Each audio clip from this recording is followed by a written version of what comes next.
Let's start. So in today's lecture, we are going to have three parts. So first, we will continue to learn more advanced algorithms in testing, and then we will do some practices of the algorithms we have learned, and then I will have a walkthrough for assignment 2. So first, let's learn the last advanced algorithm we are going to learn here. So this algorithm is related to a problem of multi-armed bandit. So have you heard about this before? Multi-armed bandit? Okay. So it is actually a problem, a very famous problem in reinforcement learning. So if you have some AI background, you may know about this. But it is also applicable in testing, and because it is a meta-heuristic algorithm. So in our last lecture, we have learned about heuristics and meta-heuristics. So heuristics are basically the strategies we design based on our experience, and so this is because it is a heuristic. It is some kind of hypothesis or assumptions we make before we try to observe the actual results of the problem solution. So we may not. It may not be the best solution. It is just a good enough solution, and it is mostly based on experience. And it is often designed for a very specific type of problem. And in order to make our heuristics more general, we develop meta-heuristics. And meta-heuristics are the frameworks or high-level procedures to generate heuristics, to generate new strategies. So these are, again, this is, we cannot find the global optimal or the best solution, but we can find near optimal solution. And it is often designed as general purpose algorithms. So this is not tied to a specific problem. So the algorithms we have learned, like genetic algorithm, is a meta-heuristic algorithm. It could be applied in different areas, and we will see one example later today. And for multi-armed bandit, again, it is a meta-heuristic algorithm. So it was also used in reinforcement learning, and we can also use it here in testing. So the key term here is called bandit machine. So I believe you must have seen this before, right? Although you haven't tried the algorithms. So this is a bandit machine. So do you know why it is called a bandit machine? Because you will surrender your money to it, so you will lose your money. So do not gamble. But this is not an advertisement for trying to persuade people not to gamble. Because there are some good algorithms from those gamblers. And for example, there's another algorithm, very famous one, Monte Carlo simulation or Monte Carlo search. It is actually this is a name of a place in Monaco, I think. It's actually a casino. There's a very famous casino there, and this Monte Carlo simulation is also some kind of statistics-related algorithm, and it is used in AlphaGo. But we won't learn it here. It's just a related algorithm.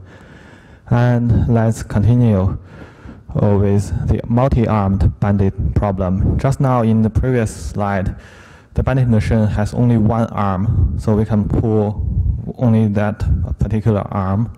But for some machines, there are multiple arms. They have multiple arms. So a machine with multiple arms is called a multi-armed bandit machine. Or we could have, so each time we pull the arm, we will have a different chance of winning the award or the reward. So each arm is tied to a particular predefined chance of winning some reward.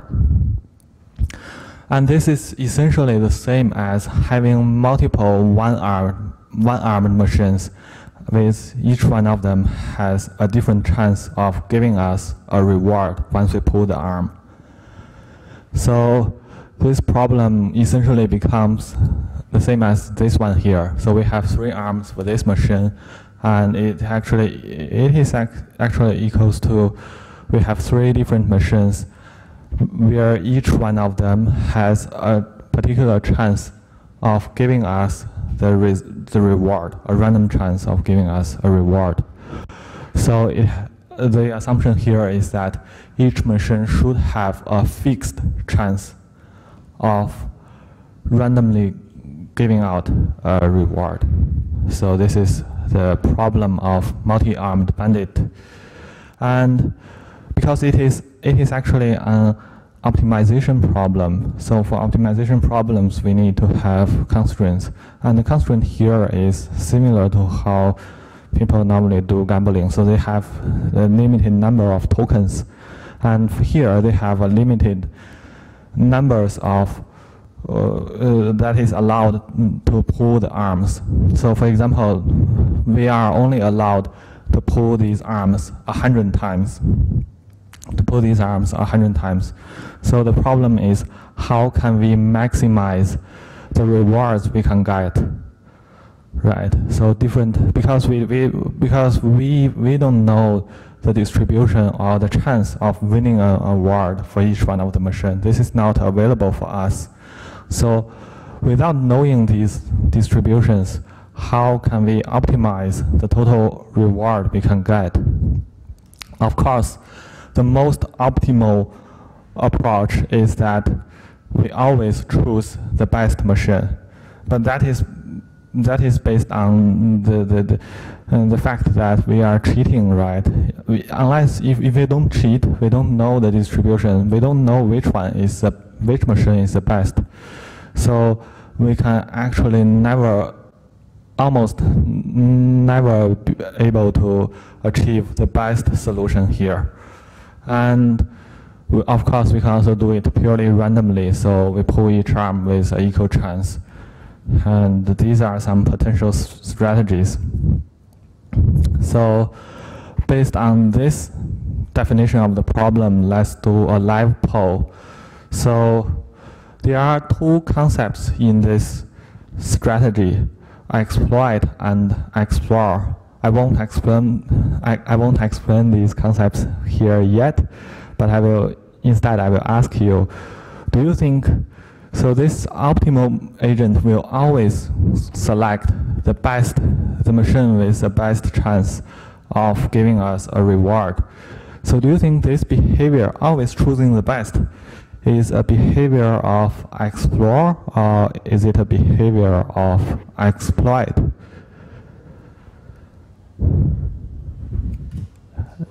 Exploit? Okay, good. So I won't go through the lab poll results. Actually, exploit is the answer here. So in this multi-arm bandit machine problem, we always need to balance between exploit and explore. The reason is because we don't know the distribution or the chance of having a reward for each one of the machine. And we have to try out these machines, try to pull the arms of each machine to see which one has a better chance. And this process is actually called exploration or explore here. So explore means that we are going to try. So explore means that we are trying out different arms and gather information about the reward distributions. So this is to explore which machine is better. So this is called explore. And for exploit is that once we have collected some knowledge about the potential distribution behind each machine here or each arm here, we will try to use the knowledge to pull the best arm or to use the best machine. So this is exploit. And there's a trade-off between explore and exploit. So if we do too much exploration, then we are somehow wasting our time or wasting our choice on those worse arms with lower chance of getting the reward. So normally we don't get too much of reward during exploration, and if we do too much exploration, then the overall final reward we are getting is lowered. So this is why we have to avoid doing too much exploration. And we also need to avoid doing too much or not enough exploration, because if we do too much exploitation and we don't do enough exploration, then we may miss out the best arm. So if we don't do, for example, if we do it randomly, we don't do any exploitation, then we are not finding the best arm to pull. So we are not getting the optimal result. So this is why we need to balance between explore and exploit. And all the algorithms of solving this multi-armed bandit machine problem are related to balancing explore and exploit. So that's how MAB problem is defined, and let's see how we can use it in gray box fuzzing. So let's assume that the achieved coverage is the reward. The coverage of the test we have created is the reward here, because crash is normally too sparse, and sometimes some programs might be very robust and they don't crash at all. So we use coverage as the reward normally. So this is how we can model the problem here. So each seed could be considered as a machine's arm. So we can select which seed to use. So we need to explore which seed has a better chance of giving us a higher coverage if we use it. And this is one way of modeling this problem here. And the other way is like what we will do in assignment 2 for a bonus feature. This is a bonus one. You don't have to do it to get the full mark, but you can try it out if you're interested. So each mutation operator could be considered as an arm here.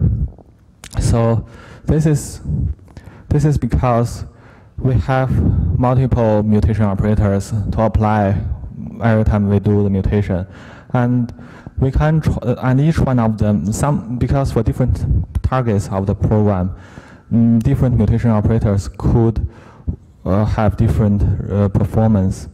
Because for some programs the inputs are maybe numeric, then arithmetic mutation operators might work better.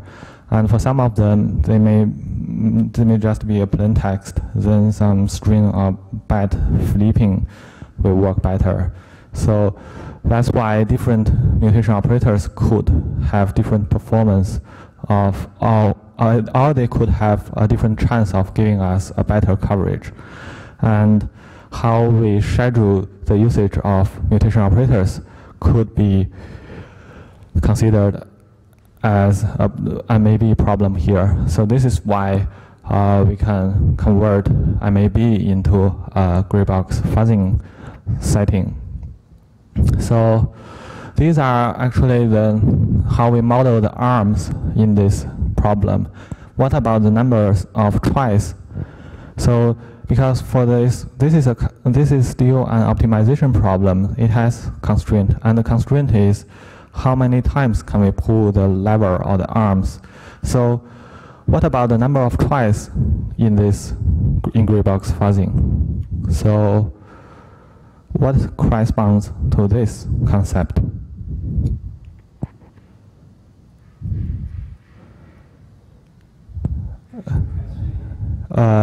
The question is, so in this multi-armed bandit problem, the constraint is how many times can we pull the arm? So let's say we can only pull the arms for 100 times. And for gray box fuzzing, what is the corresponding constraint? The most obvious one is how many times can we execute the program. So the number of executions. For example, we are only allowed to execute the program for 1,000 times. So we are only allowed to create 1,000 test inputs. Then how do we schedule the creation of these 1,000 test inputs? So we may use a part of the inputs to explore which seed or which mutation operator is the best, and then use the rest of them to just use the best one we have found. This is one of the possible solutions here. And the other one is we can split if we have a total time budget, let's say we want to run the fuzzing for maybe 1 hour, then we can split this one, the 1 hour into maybe 60 minutes.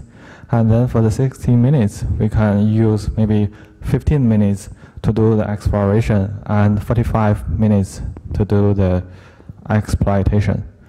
So this is how we can map the concepts between gray box fuzzing and multi-armed bandit machine. However, this based on my previous experience. So there are actually some research papers related to modeling gray box fuzzing into multi-armed bandit problem.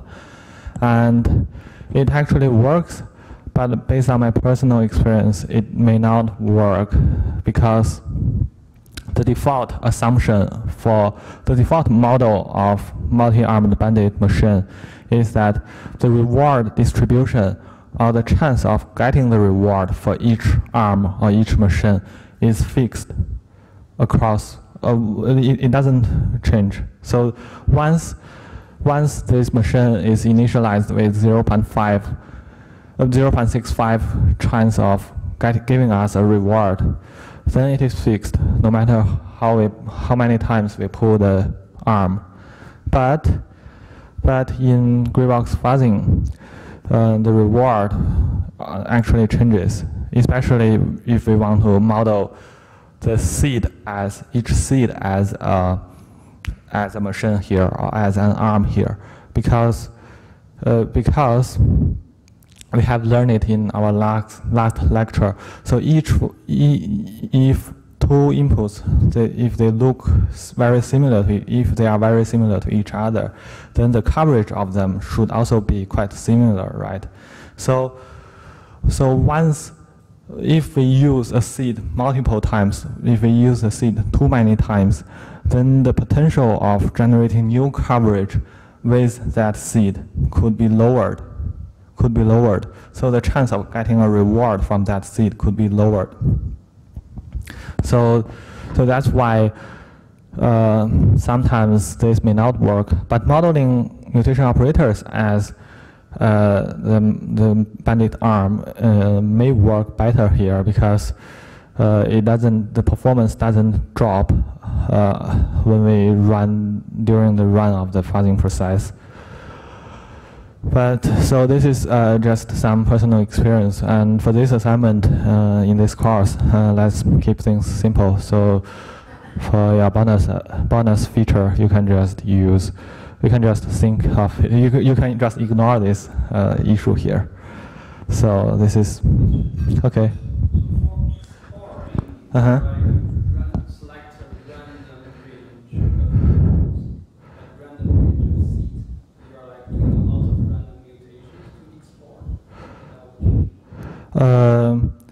Explore means, for example, we have a queue of 10 seeds. In the first sighting, we have a queue of 10 seeds.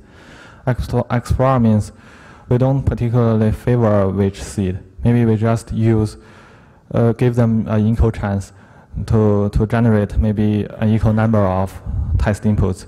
But once we found that a particular seed is better, maybe with one seed we can cover like 1,000 lines of code, and the others they could only cover maybe 100 lines of code. Then we can favor that particular seed. Exploit, yeah. Okay. So do you have any question? Yeah.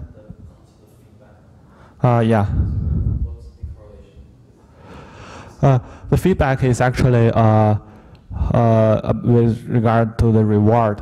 So the feedback will tell us the reward of that seed. The chance of getting the reward will be changed. If we are using the seed, because we shouldn't evaluate the seed according to how much code it has covered.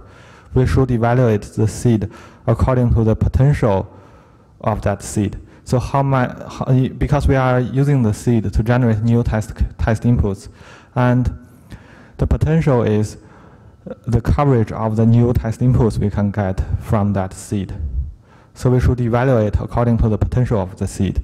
And the more seed we find during fuzzing, the less potential the existing seed will have, because the fuzzing process is kind of converging, and we are covering maybe the code closest to the original seed.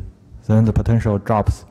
So that's why the chance of getting the reward lowers over time.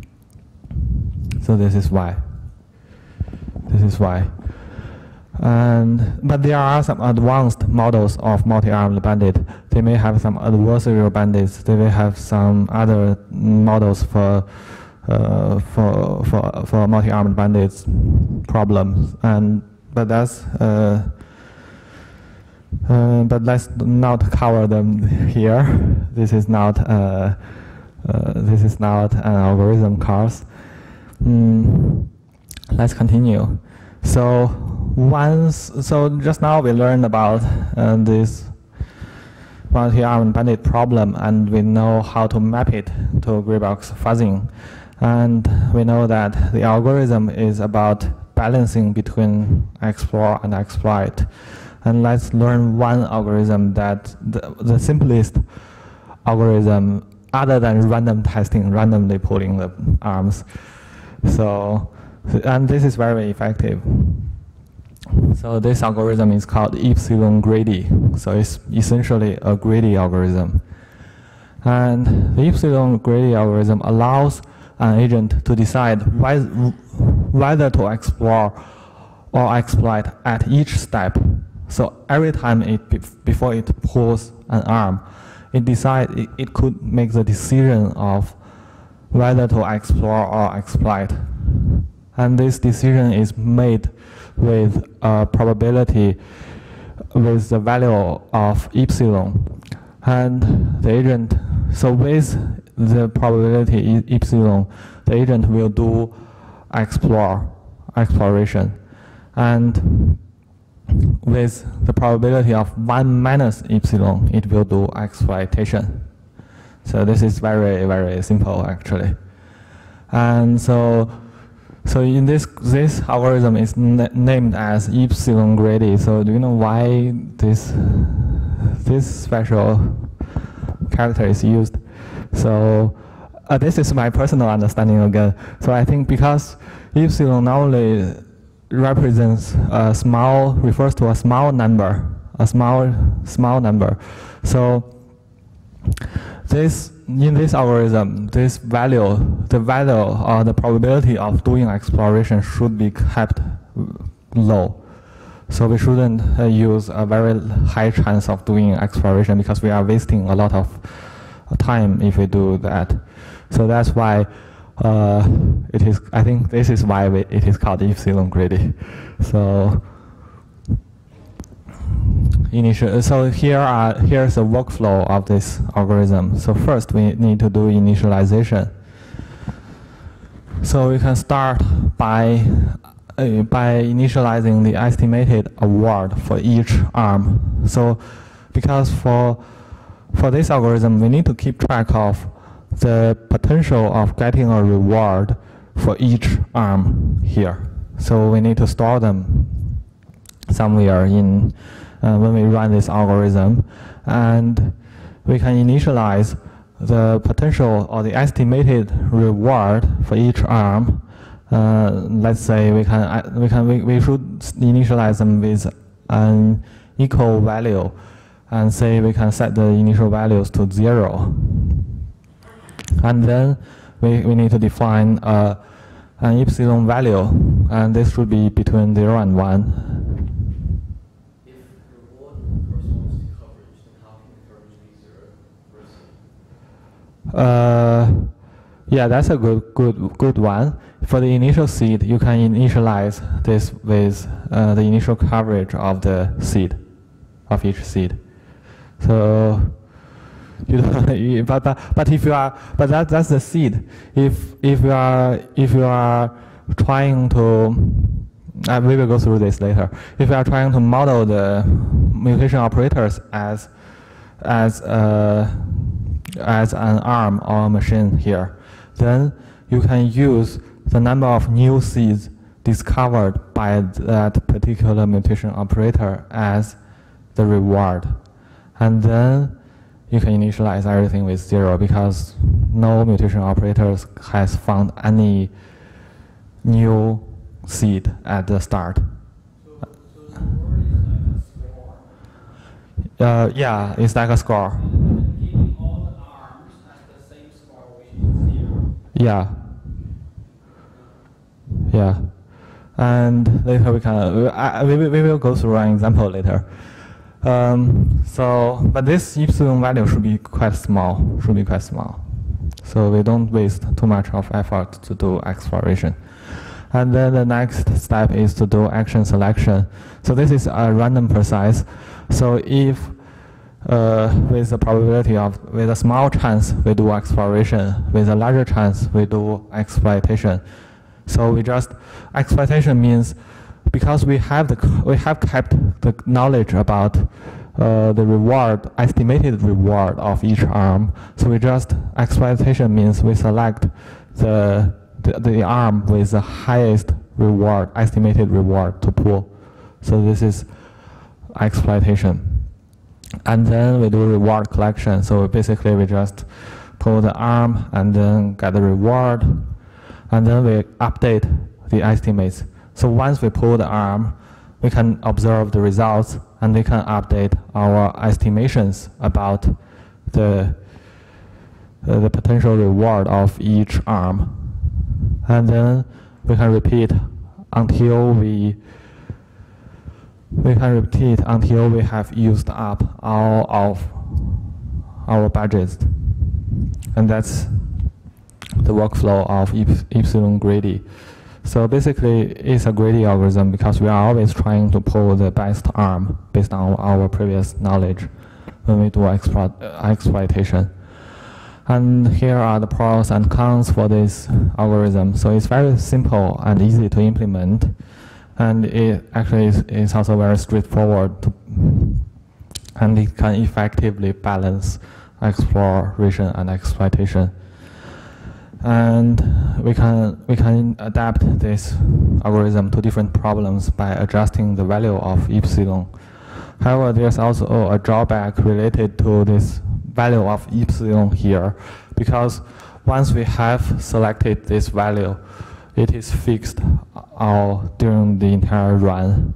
So this may, if we don't have a good epsilon value selected, this may cause some problem. And there are some more advanced strategies which can do things better. And here are some clickable links where you can find more information about those advanced strategies. But they may not be working on for example, for Thompson sampling, they may have some assumptions about the bandit machines of the problem. So they may only be suitable for some particular problems. So that's actually all about the main lecture content. And let's do a practice of these genetic algorithm and epsilon greedy algorithms. So we have learned genetic algorithm in our last lecture, and we learned that it is a meta-heuristic algorithm. It can be used to solve many different problems, and we can even use a genetic algorithm to guess for a string. So if you click on this link, you can try it out here. I uploaded the code to one compiler. So imagine we try to guess this string hello world here. And do you still remember the steps of doing genetic algorithm? So how can we use genetic algorithm to guess this string? So we start from random strings. How can we eventually get this one here, hello world? So we need to map the concepts first. So in genetic algorithm, we have individuals. We have two key concepts: chromosome and gene. So in this setting here, or in this problem here, the chromosomes or the individuals are the strings, the random strings we have, and then the genes are actually the characters of the strings, and the population is actually made up of a number of strings. So let's have a quick look at this algorithm here. So initially we can create random strings as the initial population. So because by default there's a very, very small chance that a random string could match this target string, right? So we can just create individual strings, randomly create individual strings. So at the start, at the initialization part, and then for each generation, we try to generate offsprings. We try to generate offsprings by selecting two parent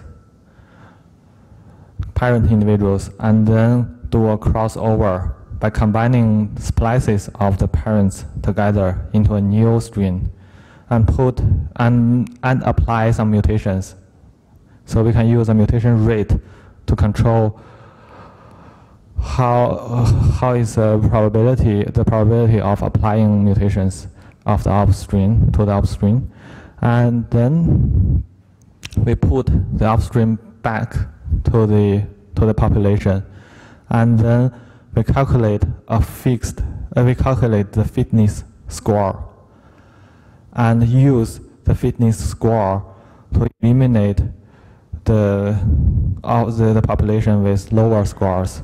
And then we do this generation and generation until we find the solution, or we have used up our budget here. So what do you think is the fitness score here in this? What could be used as a fitness score here for this string guessing problem?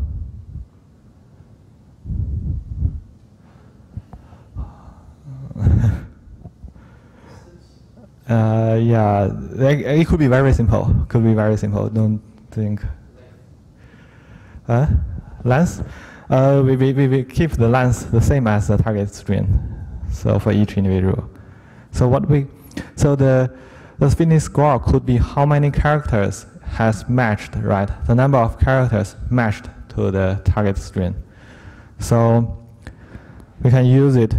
So let's assume that we have these parameters here. So the string we are trying to guess is hello world, and we have a population size of 100. So every time we may generate let's say here, we could generate 50 offsprings. So every time we generate 50 offsprings, we put it back in the population, and we calculate the fitness score for each one of the individual. And because we have generated 50 offsprings, the population size will become 150. And according to the fitness score, we only keep the top 100 individuals. So like the entire population is evolving during this process. And we can see a run of this program here. So you can see that actually this time it could find the target in generation 152. So you can see at the start, the best in the generation 0, the best the best individual is this. It has a fitness score of only 1 because only the letter H is matched. And in generation 100, we can see that it's already something similar, very similar to this target string. And then in generation 152, we can get the solution. But this is because this is a random process. There are some randomness. So each time we run this algorithm, we may have a different result. For example, let's run it again. So you see this time we are finding it in generation 266. You can see that at the start, this time we are a little bit luckier. The fitness score is 2 for the generation 0. And then for 100, it's already being in the shape of the final target string. And then in generation 200, it's much closer. So let's run it again. So sometimes it may take 500 or some or even more generations. Yeah, but you could see this. And if we make the target string even more complex from COMP3142, we may not even be able to find a solution within 1,000 generations. Let's try. Timeout.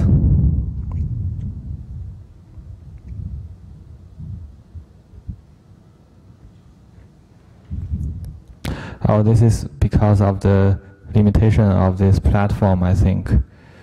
Let's make it just a little bit more complex.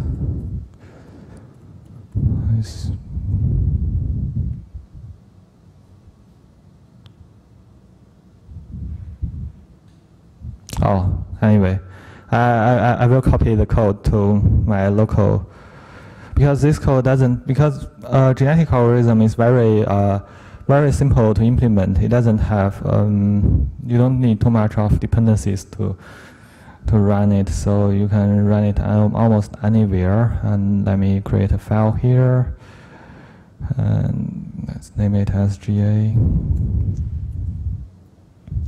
Don't find it. So what we can do is we can try to run this program again.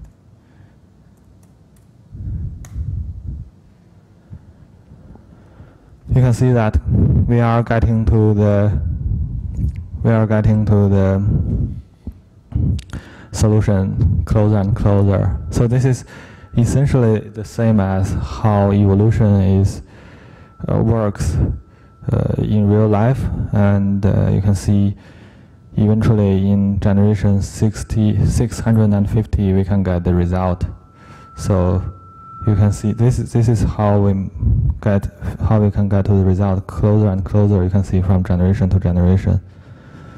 So if we make the string even more complex, we may not be able to find a solution here.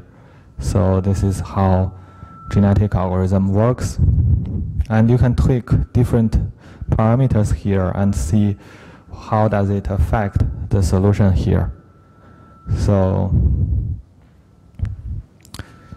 yeah, this is a demo of genetic algorithm, and you can use it. You can use this algorithm in many different places. So not just in testing, or because the entire process of AFL is like doing a genetic algorithm, and you can use it not only in testing, not only in guessing a string. You can use it in any suitable problems. And let's try this epsilon greedy. So you can click on this link and get it here. So this algorithm is also very, very simple. So we don't have too many dependencies.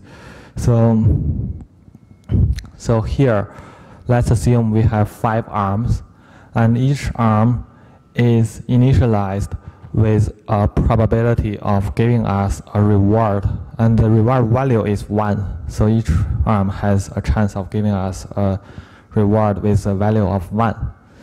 And the probability of each arm is initialized with a random number. So this random number is between 0 and 1.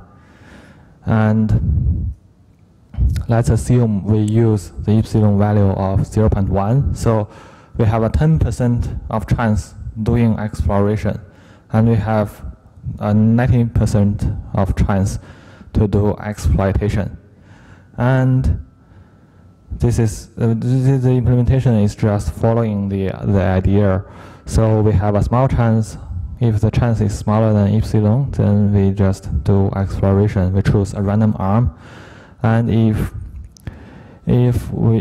the value is larger than epsilon, then it means that we will do exploitation. We will try to use the arm with the highest chance of giving us a reward based on what we have observed. So let's run this. You can see that comparing to we are running it for 5 runs, because it is again a random process. We need to run it multiple times and get the average value. And we compare it with randomly selecting arms for 1,000 times. Randomly selecting arms for 1,000 times. And you can see that the average reward given by epsilon greedy is much higher than the average reward of the random strategy. So we can run it again. You can see it should be higher, much higher than the random strategy here. And we can see the best arm according to the algorithm is arm 0, and the estimated value of this algorithm given to that arm is very close to the true probability of this arm here. And there are some math behind this implementation of this code. So the random strategy should give us around 500 rewards on average. So do you know why? You see, every time we run this program, the random strategy will give us around 500 of rewards. This time it's a little bit lower, but yeah, even lower again. But it should be close to 500. So why?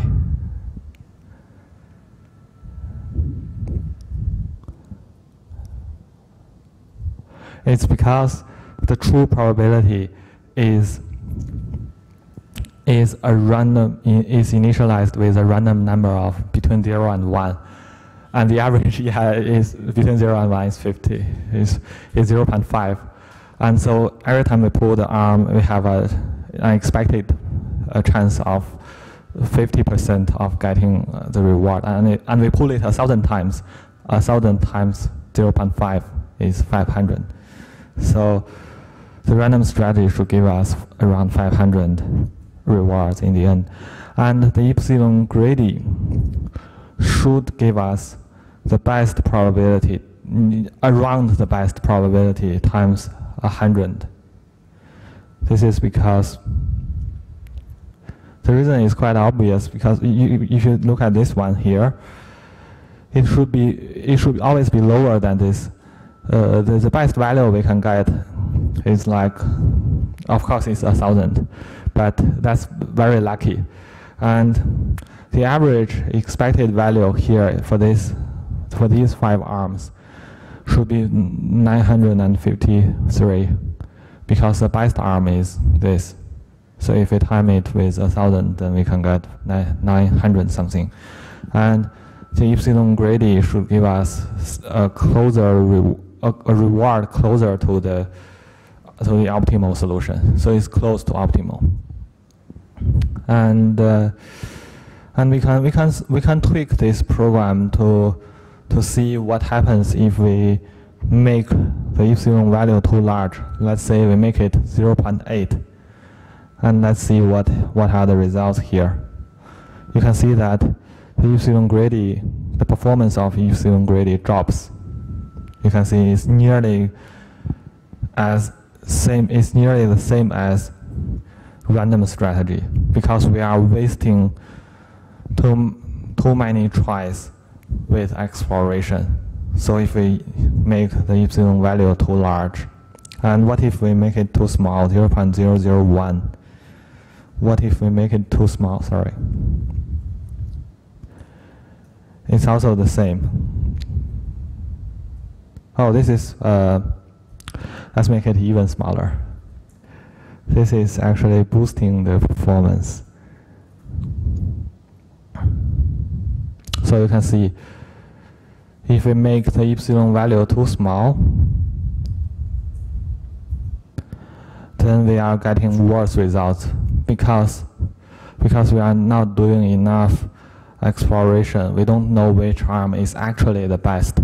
And this could be even worse than making the epsilon value too large, because we are making false assumptions. And this can, because we are trying to pull, because once we have some false assumptions, we are doing actions according to the false assumption. It's even worse than doing things randomly. So this is why if we make the epsilon value too small, it's even worse than making it too large. So the worst case of having a very large epsilon value is just doing some random selection, and the worst case of having a very small epsilon value may end up in a very bad result. And let's make it 0.1 again. Okay, so that's all about the first half of today's lecture, and let's have a 10 minutes break, and I will go through the assignment 2 later today. Yeah.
Okay, let's start. So I think you have already tried this, right? So most of you have already tried this. At least run it on your local machine. And so let's try to, I just, before this lecture, I just updated the specification. I included some submission guideline of what kind of files you need to submit, in which format, and also I added some more hints on how to do self-validation on your side to check if a particular feature is implemented correctly or not. So let's try to go through this new specification. So the first, so before we have a closer look at each individual feature, let's consider the overall process of Minilob. So it's actually accepting a folder of seed inputs and a program binary as the input for this fuzzer.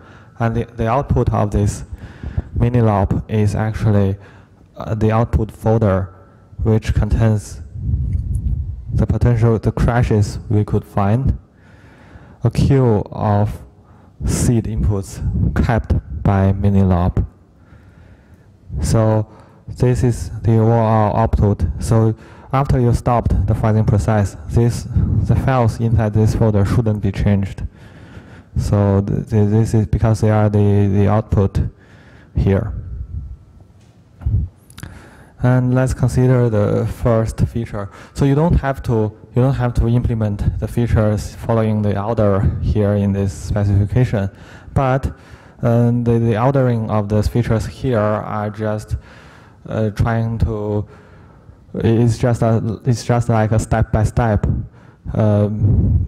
way of building a gray box fuzzer. So the most important feature of a gray box fuzzer is actually its ability to analyze code coverage, to keep new seeds that can cover, to keep the test inputs that can cover new edges or new basic block transitions as new seeds. So this is how. So what you should do for this feature is to maintain a global state of the bitmap of all the a bitmap of all the coverage of all the seeds, all the test inputs you have encountered. And if a test input can cover a new seed, then you should keep it. If a seed can cover a new, can hit a new branch or a new edge, then you should keep it.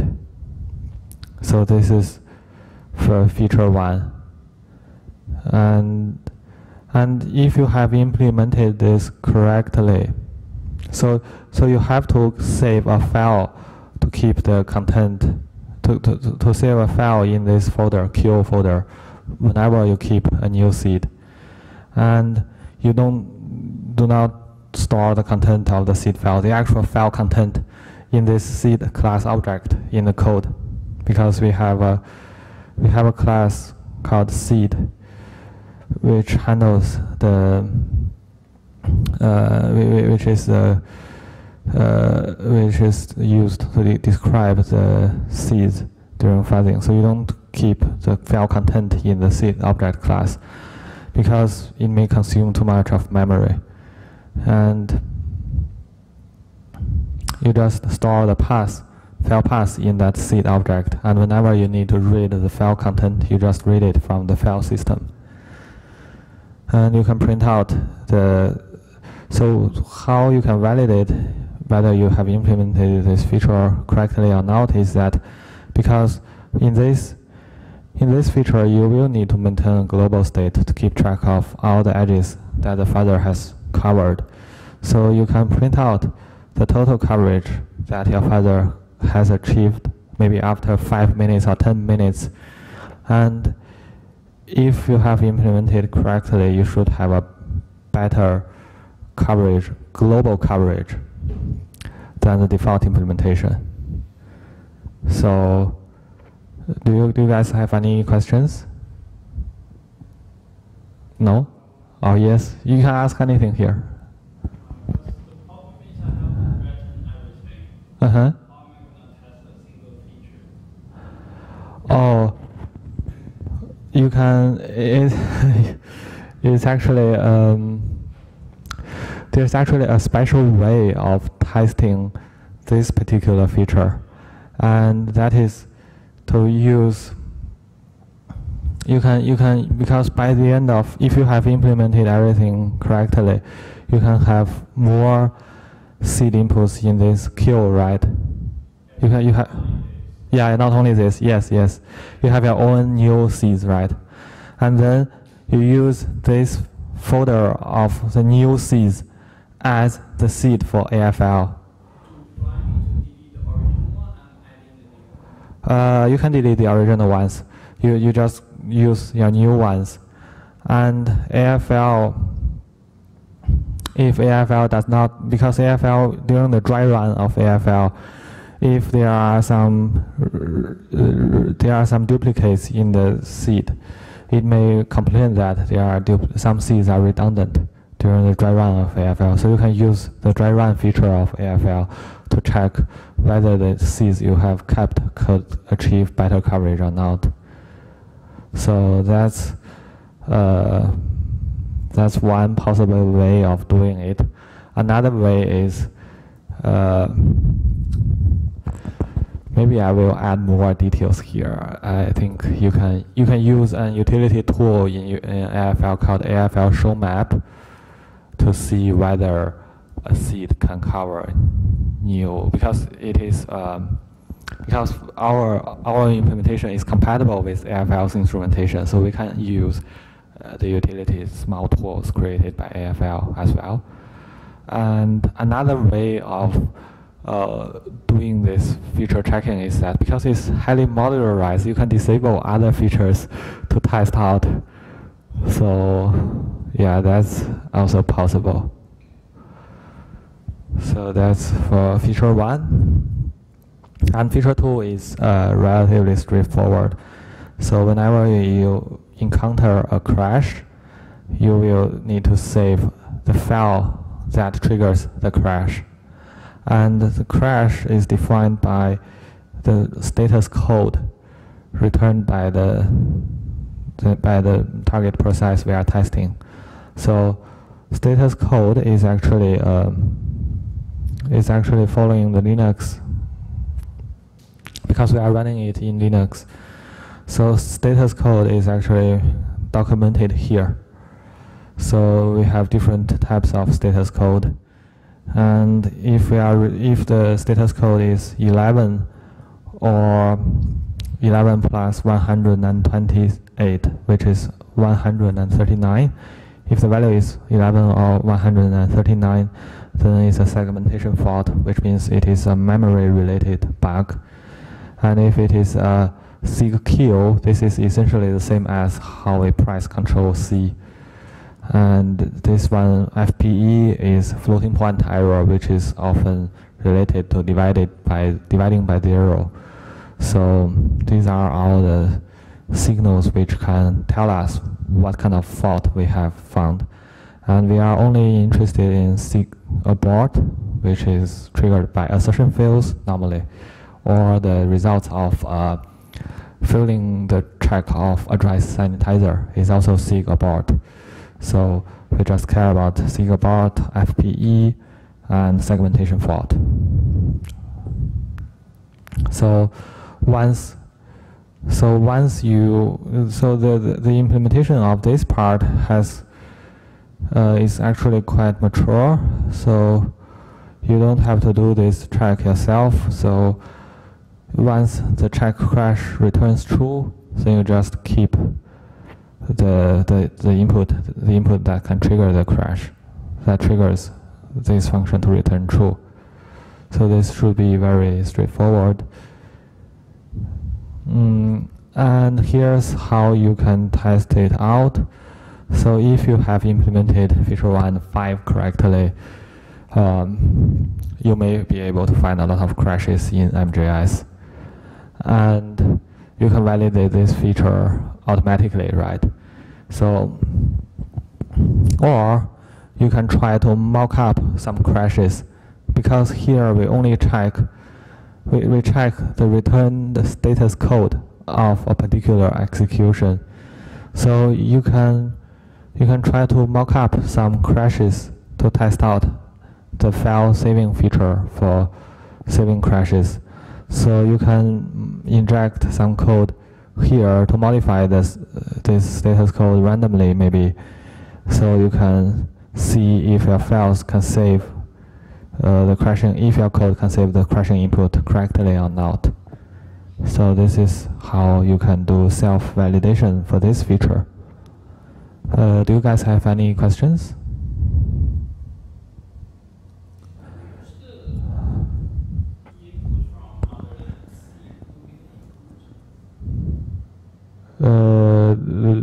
What do you mean by the input? Oh yeah, because every time we are executing the program with a test input, right? It's not a seed. So a seed is what we keep in the queue, and the input is whatever is feed to the program for testing. And then if a particular input can cause the program to crash, to return maybe status code 11, and then we keep that input in the folder of crashes. We just keep a copy of that input. This input is actually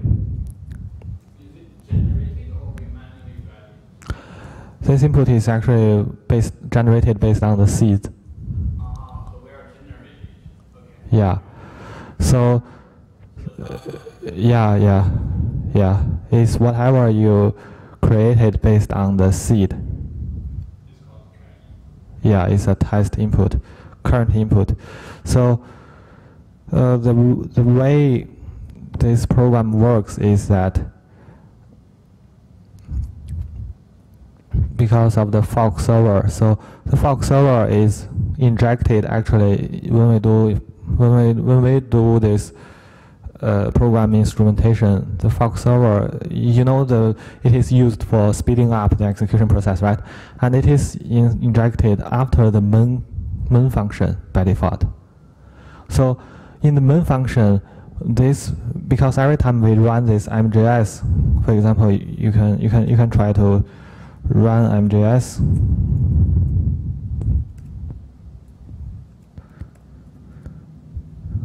Without fuzzing it, you can try to run MJS.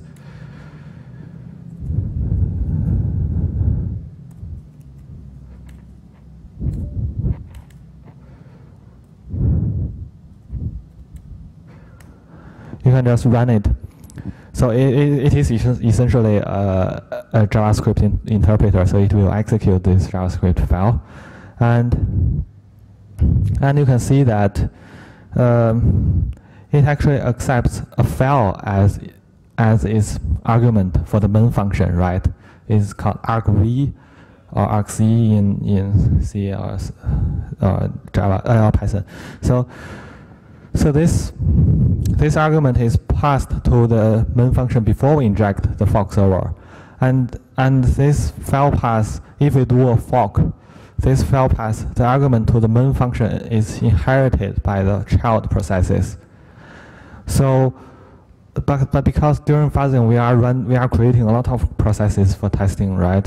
So each time we create a new process, how do we know that where should the new process find the input file created for it? And this is actually done by copying the test input into this particular file, .current input. So because you can see in this configuration file, add is a placeholder for the for this pointing to this file path.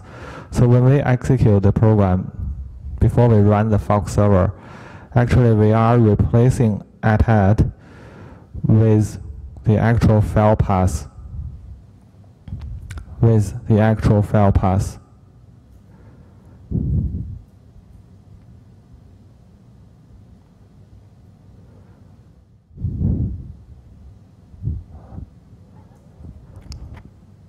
So it is where it is with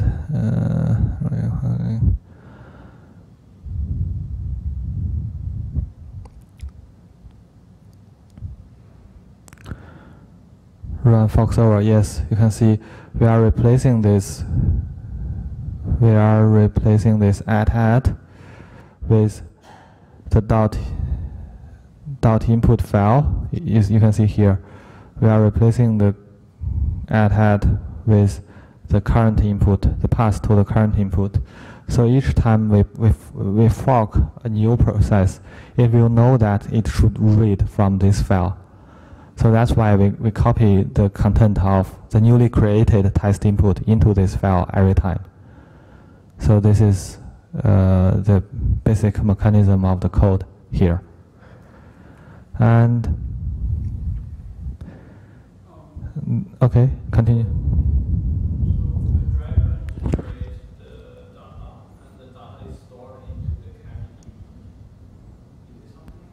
Like the fork server is listening to the meet, like they have a path meet. Yeah. What is writing in between these pipes? They are writing in both directions.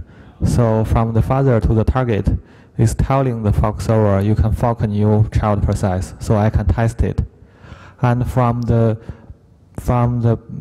target to the father is telling the father the status code, the returned result, the execution result of the child. What is dot carry? This dot current input is actually, so it's essentially like this. So when we fork this,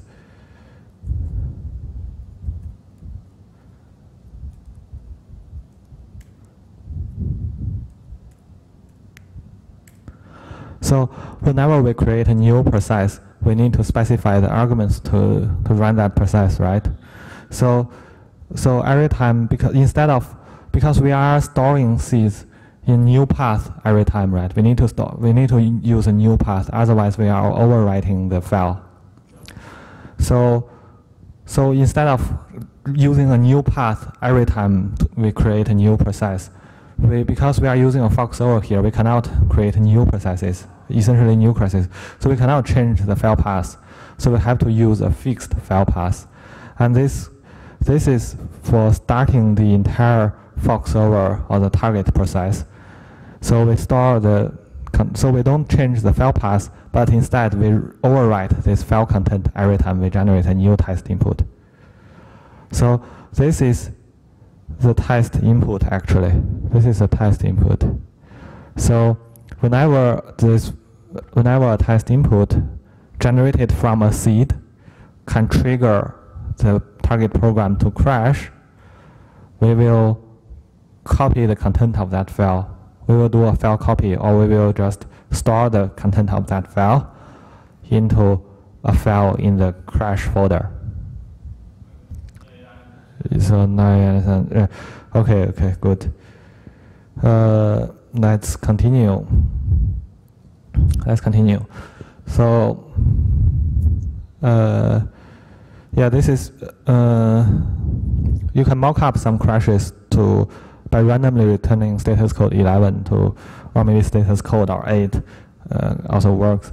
So you can randomly, if you haven't implemented feature 1 and 5, and you still want to try out this feature, you can randomly return status code 11 during execution to test out whether you can save files correctly or not. This should be the easiest feature to implement. And for seed prioritization, it's actually calculate the favored seed, and the favored seed, as discussed in lecture 10, is actually a collection, a minimal set of seed that can cover all the edges we have encountered. So this is actually let's assume this program has 10. Let's assume this program has 10 edges with 1, 2, 3, 4, 5, 6, 7, 8, 10. We have 10 edges for a particular program, and we have 5 seeds. A, B, C. Maybe we have 3 seeds to make things easier. And seed A can cover 1, 2, 4, 5 maybe, and seed B can cover 2, 3, 6, and seed C can cover 4, 5, 8. And seed A has a size times execution times. The value may be 200, and for B the value might be 100, and for C the value might be 50. And then how we calculate the favored seed is, for each edge here, we maintain a list of seed that can cover this edge. For example, for 1, which seed can cover 1? A, right? And for 2, we have 2 seeds, A and B. For 3, we have only 1 for B. For 4, we have 2, A and C. For 5, also A and C. 6, we only have B. 7, no seed can cover 7, and C can cover 8. So for each edge, we maintain a list of seed, and for each list, we can sort it. We can sort the list according to the value here. The smaller the value, the better the seed is. So C is better than B and B is better than A. So we need to reverse the order here. B and A, and C and A, C and A. So in this case, we will use the collection of the first items is the set of the first items in the list as this favored. We will mark them as favored, and we will prioritize the usage of these seed to generate new test inputs. And this is how this algorithm works. So the favored seed is more than 1? Yeah, it's more than 1. It's a collection. So the favored seed. So this may not be a complete example. Maybe let's have another one. D has 500 maybe. For D is 500, and it can cover 1, 2, 3, 4, 5 maybe. And for D, we will add it here because D should be added to the end of the list. It has a worst value here. So all the seed, this is a queue of all seeds, A, B, C, and D. And they can achieve the coverage of 1, 2, 3, 4, 5, 6, and 8. So this is the entire coverage we have. But we don't need all 4 seeds to cover every edge here. We only need A, B, and C to cover all edges. And A, B, and C are marked as favored. So favored is to make sure that this minimal set of seed can cover all edges. So this is how it works. This is how it works. So do you have more questions or?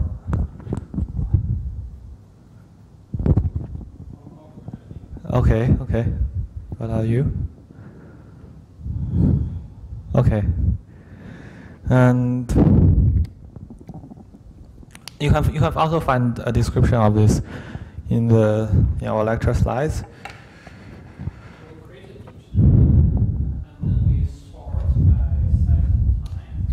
Yeah, you create a dictionary according to the Then we sort by the size and time I got the first yeah, line.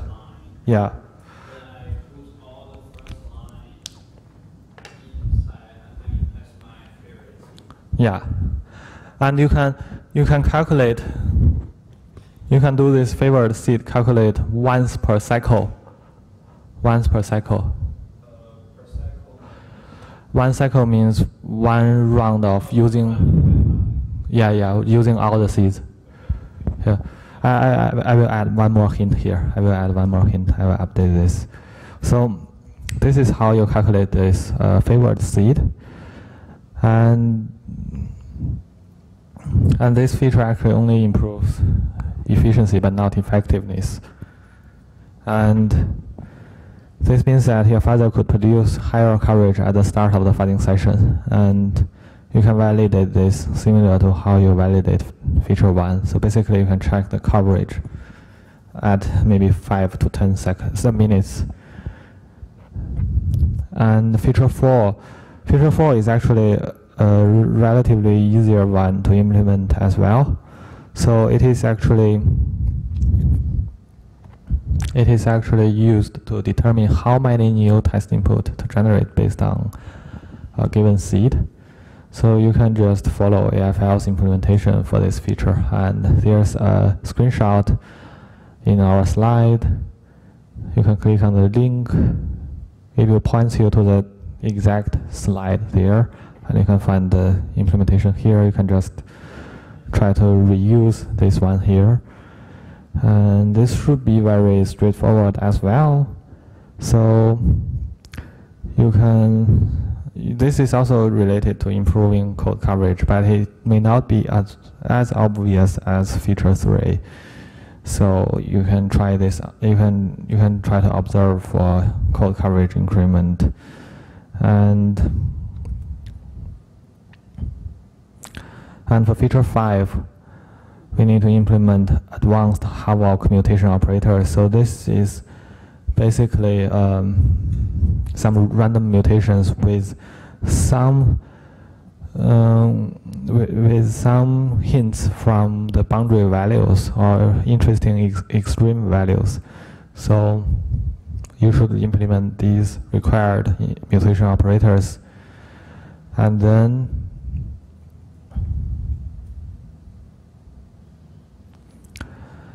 this feature can actually improve both efficiency and effectiveness. And you can also validate this similar to how you validate the coverage of feature 1. And you may also expect the fuzzer to find more crashes on MGS if you have implemented this feature correctly. So you should be able to, if you couldn't find crashes before you implement this feature, you may, after implementing this one, you might be able to find some crashes. And this feature is associated with some bonus marks, because if you can implement dictionary-based mutation properly, then you can earn 3 more marks. So dictionary-based mutation is basically reading a list of predefined tokens and use those predefined tokens to replace or insert into the bytes, original bytes of the test input or the seeds to generate new test cases, test inputs. So these are the, so this is feature 5, and feature 6 is another mutation operator. It is basically the same as crossover done in genetic algorithm. So because if we don't implement this feature here, we may just, we are not keeping the best of the best characteristics of the parent test inputs or the parent seeds.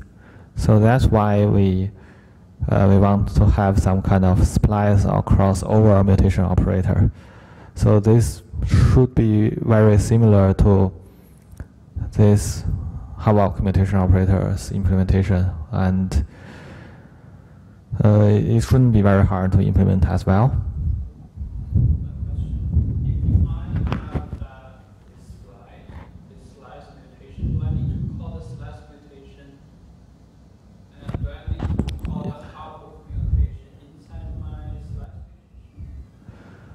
You need to do the hard work if I do the slide.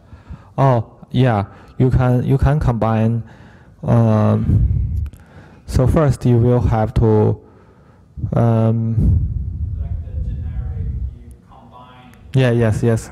Yeah. Actually, by default, AFL also does the same thing. It calls splice first, and then it applies mutation havoc on top of splice. So. Yeah, but you can ignore this in this simplified implementation of graybox fuzzer as well. As far as you can use both mutation operators in your main fuzzing loop, then it is okay. So you may want to, for example, once you have implemented both mutation operators, you may want to implement the strategy for selecting a mutation operator. Maybe you can, if you don't want to earn the bonus mark, you can just do a random selection of the mutation operator here. If you want to earn bonus mark, you can try to use the epsilon greedy. And oh, I forgot to remove this one. We have taught this today, and I actually added some more descriptions here. So we can view each mutation operator as an arm to use, right? It's exactly how we describe this problem. And the reward could be the number of new seeds detected with the mutation operator. And you can use whatever value for epsilon here. You don't have to find the optimal value for epsilon for this case, but don't make it too large. We have demonstrated, and don't make it too small. So we have demonstrated this. And you can use the number. You can do this. So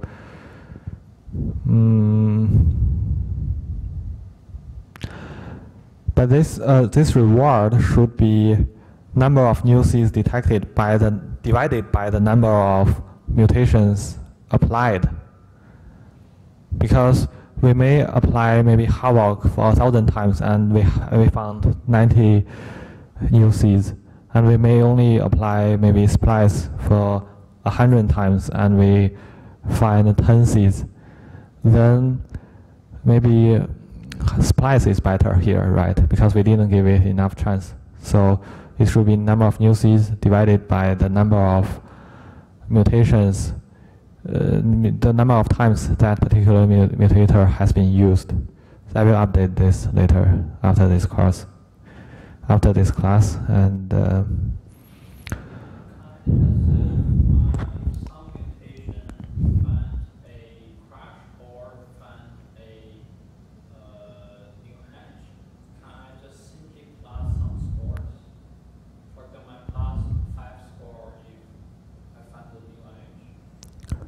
yes, you can randomly design your score, but the score should be divided by the number of times that you apply that mutation operator.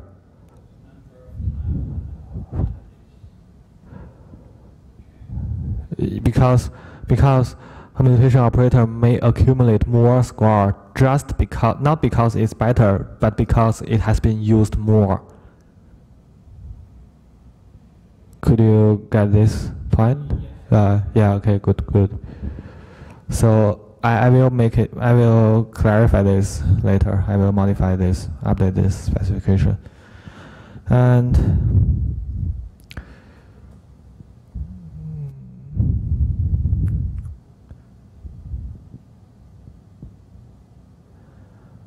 for feature 7, CJSON actually we are reusing the fuzz driver written by the author of this project, and it actually has a special feature in this fuzz driver. So the CJSON library, it actually accepts a JSON file as input, but the test cases we are using here is something like 4 bytes plus the JSON file. and the first 4 bytes of the target input, of the test input, is used to specify the options used for parsing the JSON file. So this fast driver, or this target, it has the ability to test out not only the content of the file, the input JSON file, but also the options for parsing that input file. So, but when we do random mutation, we are not treating these options. We don't apply specific strategies to deal with these options, right? We are just randomly mutating the first 4 bytes, similar to how we mutate the rest of the input file. So the last feature, or the bonus feature, is to implement a specific mutation operator for the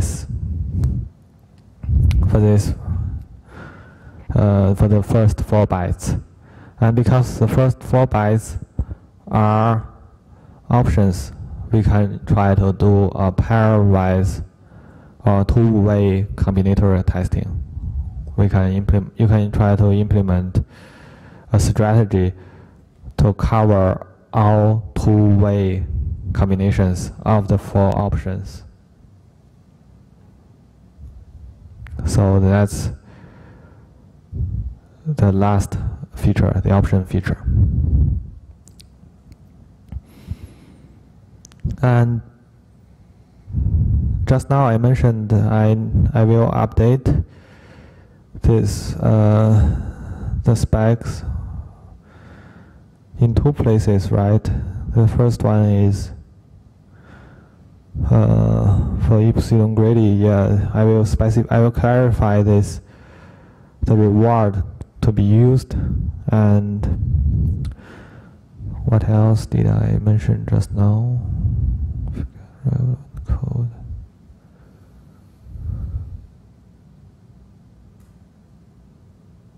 Yeah, the test input for saving crash.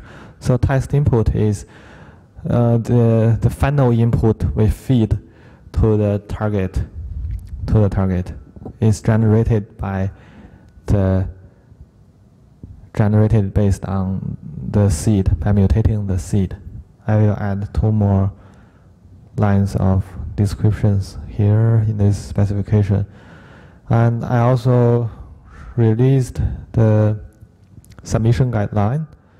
So what you will need to submit is the complete folder of Minilab you have implemented, including all the code. And if you use new libraries other than Tomo and sysv IPC, you will need to submit a requirement.txt file in the folder as well. And you can generate this requirements.txt with this command. And I don't think you will need any other libraries. So this project is actually very lightweight, so it doesn't have too many dependencies. So you don't really need this. But if you want, and because you are free to do almost anything, you can use this. And don't forget that you don't change the main file and how the main file is used, because we need to automatically test out your code. And don't change the name and how the options, because it apply the argument, yeah. And feature implementation, and then apart from the code, you also need to submit implementation description files for each feature. So basically, for each one of the feature, you need to submit a markdown description, and you need to list down the functions you modified or you have created, and then you can have a brief explanation of your implementation for that particular feature, and it shouldn't be too complex maybe 1 or 2 paragraphs is enough. So, about, huh? Yeah, you will be marked based on your description and the actual code. Actual code. But it have a specific, for example, let's say 10 minutes, how many coverage? This is very tricky because we can't specify a particular number here for you because different machines may have different performance. Because parsing is heavily affected by the execution speed. So because this laptop is actually quite a high-end laptop. If I run it on this laptop, it may have a better performance than if I run on a weak laptop. So I can hardly specify the number, a specific number for you, but you can.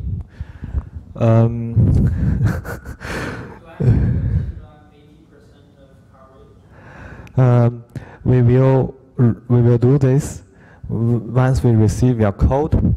We will try to run your code 5 times and calculate the average on our side. And then if your coverage is much lower, like 30% or 40% lower than our default, we have an internal implementation. Then our implementation, then we may deduce some marks for you based on whatever feature you have is affected. So.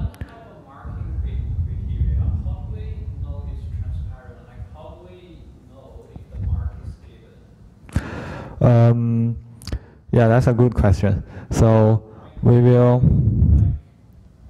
So each one of the feature actually has a mark, right? So if you haven't implemented that feature, you will get 0 mark for it, obviously. And if you implement it, so it is based on, it's a deduction-based marking strategy criteria here. So we will look for some implementation that doesn't make sense, some of your design choices that doesn't make sense for each one of the feature here, and deduce mark accordingly. So for example, but I'm giving you some, I can give you some examples here maybe. So it's like, for example, if you, let me think. So, for example, if you implement this favored feature, when you implement the calculation of the favored seed, instead of using the seed with the smallest value, you are using the seed with the largest value. Then your mark will be deducted by maybe 2 marks or things like that. So this is, it depends on how big is the fault as well. Because I realize there's a big problem is that we don't know if what we write is correct or not.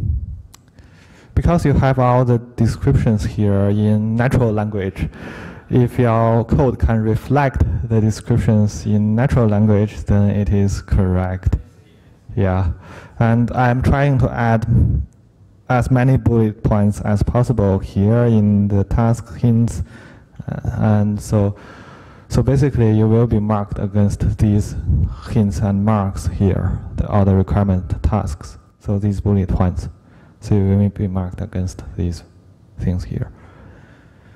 And regarding the code summation, how do we export the mini loop folder out of the image? How do you?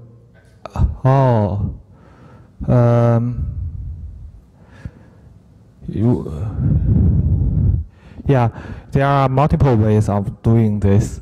So one way is to use the Docker cp command from container to host, right? From container to local. So you can use this Docker Docker copy command to copy this file out to your host machine. And another thing is, but this is not the best practice here. The best practice for developing with Docker is to map to bind a local folder to a path in the Docker, and then you do the development. So that's the best practice. But of course you don't need to follow the best practice here, and you can do a copy directly.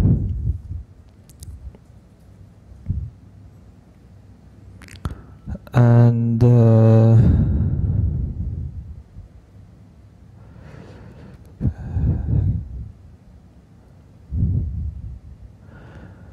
so basically, you will, if you have implemented a feature, you will get 10 marks, and we will look through your code and look through your explanation. So if something doesn't make sense, we will deduce mark. So this is how it is marked. And of course, we will run your code to make sure it's runnable and it doesn't have a big performance difference. So if there's something, there's a big difference, then we will look into it. But if there's not a big difference, then we won't deduce mark for that. And and that's it.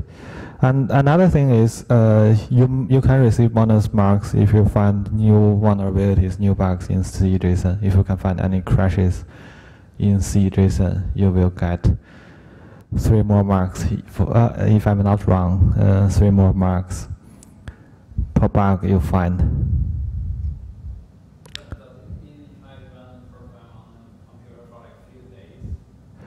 Not very likely, because you see here this C/JSON, the author is doing some fuzzing it himself, and it is actually included in the Google's OSS fuzz project.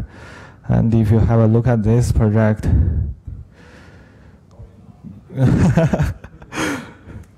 Google is actually running fuzzing 24/7 on their servers, with multiple processes running in parallel, fuzzing all these projects. So if they cannot find a bug, you may still be able to find a bug, because if you can implement the dictionary-based mutation properly, maybe you can have a better coverage, and maybe you can find some bugs, because it still has some kind of randomness, right? So you may try your luck. Can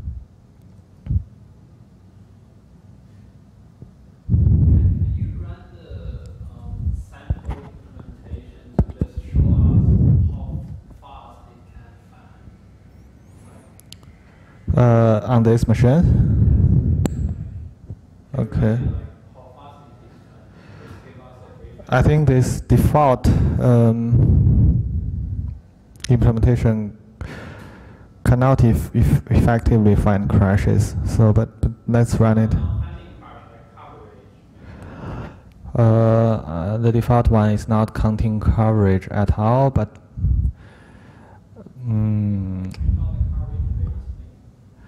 the global coverage. I need to do it. I need to do a quick implementation right here, but that is kind of leaking some solution. It's related to one. So yeah, I will unplug this HTML. But this is the default one. I didn't modify anything else, so you can see it's just the default behavior. And I will unplug this HTML first and do a quick implementation.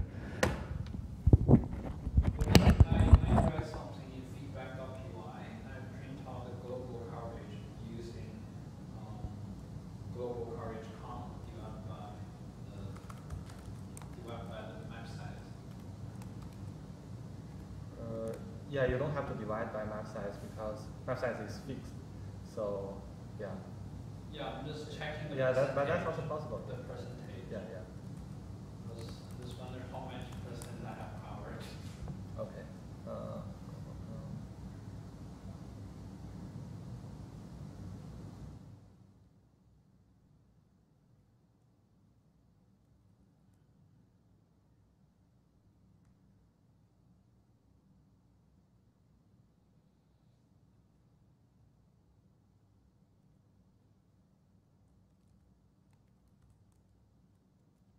Actually, very simple.